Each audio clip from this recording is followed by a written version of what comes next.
Is leave granted? Leave is granted. I move private members' business number 890 as by leave amended. Thank you, Mr Deputy President. This order for papers, Mr President, is required to provide the public information and have open transparency regarding properties that were acquired fully or partially by the New South Wales Government and its agencies for the Western Sydney Airport and the Western Sydney Aerotropolis and associated infrastructure and transport projects. The Western Sydney Airport is a joint project between the Federal and New South Wales State Government, which is due to open on 2026. It is expected to see up to 10 million passengers at first, surging to 82 million each year by 2063. The impact on the local road network is going to be very significant.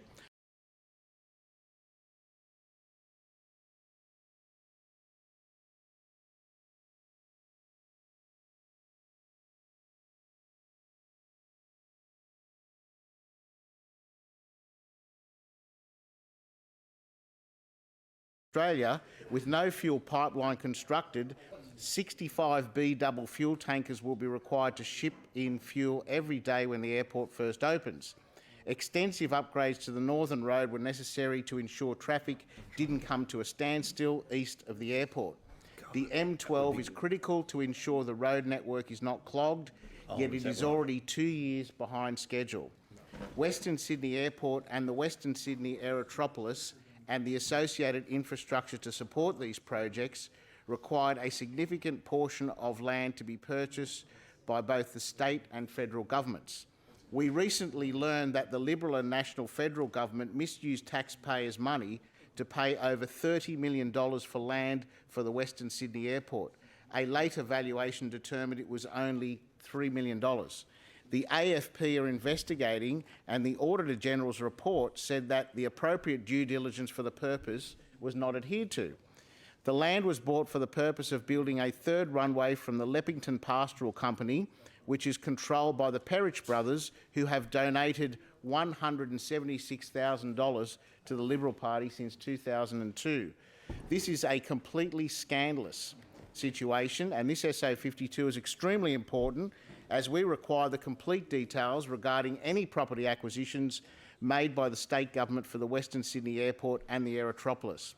In the interest of transparency, it is critical that residents know that the state government wasn't involved in similar dodgy deals. The public deserve to know where their taxpayer dollars are being spent. Additionally, it is more important than ever that we have full transparency when the Berejiklian government has squandered taxpayers' dollars with a toxic land deal at Camellia near Parramatta, which today our House voted to refer the land deal to ICAC because it's so appalling. It is shocking that 7 months after a property developer purchased land for $38 million, the government pays $53.5 million. And now we have found out from a secret government document that the land is in fact worthless due to being one of the most toxic sites in New South Wales. Taxpayers are also expected to pay over $100 million to clean up the site as it is riddled with cancer-causing materials including asbestos and hexavalent chromium. Minister Constance agency... Order. Look, don't want to steal your thunder. This was the subject of an earlier motion today. This motion deals with Western Sydney Airport. What you're dealing with, it seems to me, is many kilometres away at Camellia. So, I think the SO50, there's an argument about an SO52 rather than an earlier one. So, sure, okay.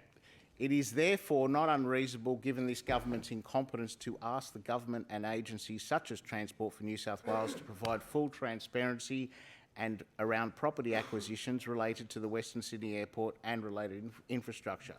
Aside from the toxic land deal, the LNP government's history of cover-ups and misuse of public funds, such as the Stronger Communities Fund, where 95% of the money went to coalition-held seats, followed by the shredding of key documents by the Premier's office, demonstrates the need for these papers. The opposition has attempted to obtain information on property acquisitions via a GIPA. However, the full details were not provided, which makes it impossible to check if due process was followed.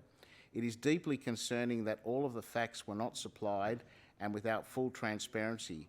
We cannot trust that the government's done the right thing, and therefore we request that these papers be provided so that we can properly scrutinise those processes. Fair enough.